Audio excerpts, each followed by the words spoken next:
បងប្អូនគ្នាយើងមកមើលលំហាត់នេះមួយលំហាត់ហ្នឹងគឺគេចង់ឲ្យយើងរកតម្លៃ x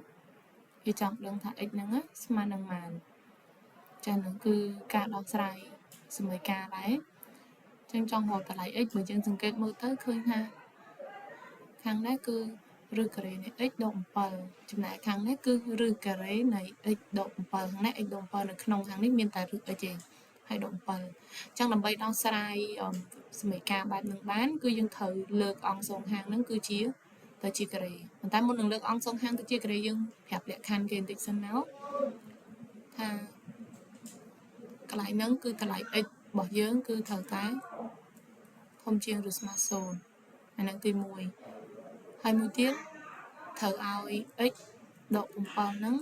ធំជាងឬក៏ស្មើ0មួយដែរអញ្ចឹង x ធំជាងឬស្មើ0មួយហើយ x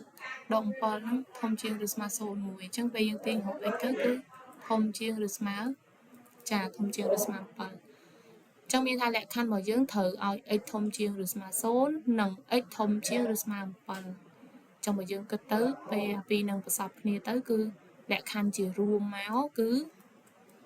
x យើងត្រូវតែធំជាងឬស្មើ7បើអត់ទាន់កន្លែងរួមនៃហ្នឹងនេះខ្ញុំបញ្យល់កន្លែងនេះបន្តិចឲ្យយើងគូបន្ទាត់ចំនួនទៅ x ព្រាម x មក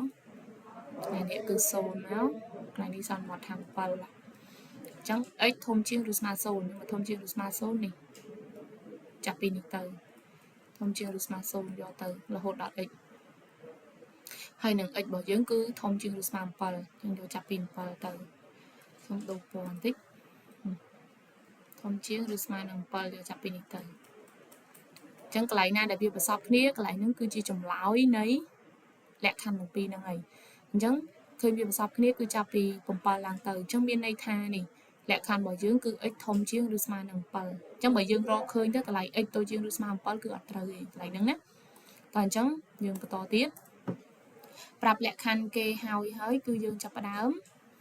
ចុះលើកអង្គទាំងពីរជាការ៉េយើងទៅលើកមកលើកអង្គទាំងពីរ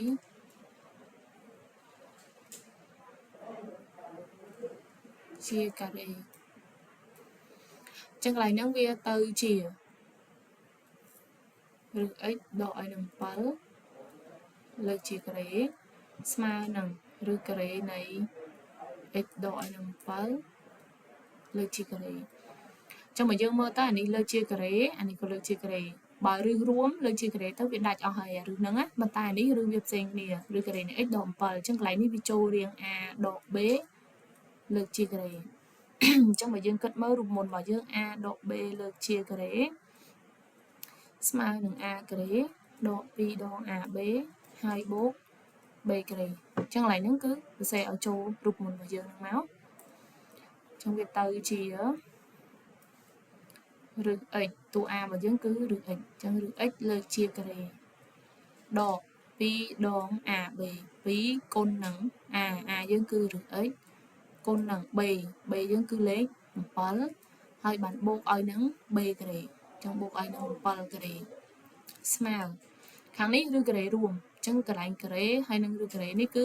ដាច់អស់ហើយនៅសល់ខាងក្នុងអញ្ចឹងនៅសល់ x ដកឲ្យនឹង7បន្តមកទៀតកន្លែងនេះឬការ៉េនៃ x លើកជាការ៉េចានេះការ៉េអានេះឬការ៉េដាច់អស់ដែរកន្លែងនេះជាមួយកន្លែងនេះអញ្ចឹងវានៅសល់ x ដកឲ្យនឹងនេះយកលេខគុណលេខមក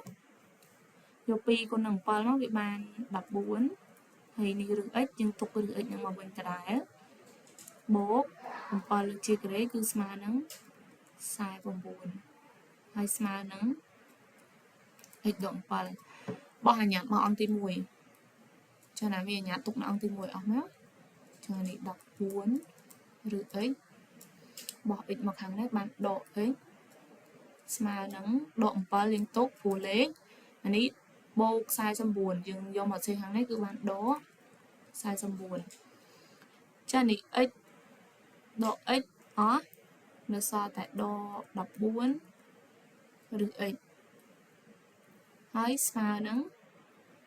ដក7ដក49ដកដូចគ្នាធ្វើប្រមាណទីបូកយក7បូកឲ្យនឹង49ទៅវាឃើញ56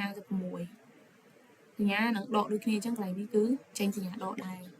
ហើយយើងទាញរកឬ x អញ្ចឹងយើងបានឬ x ស្មើនឹងដក56អានេះដក14ឬ x មានថាដក14គុណនឹងឬ x នឹងឯងអញ្ចឹងយើងបោះអាដក14មកខាងនេះមកវាបានចែកអញ្ចឹងចែកមានបដូរសញ្ញាទៅបូកអីណាអត់ទេយើងចែកមកគឺបាន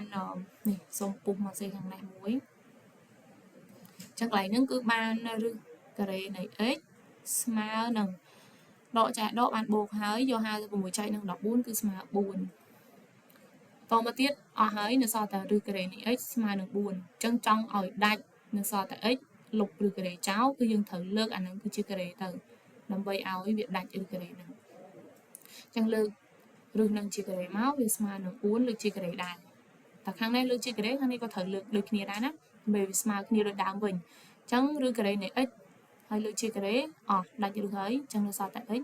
ស្មើនឹង4ការ៉េស្មើ16ចាំមានថាចម្លើយ x របស់យើងនឹងគឺឃើញ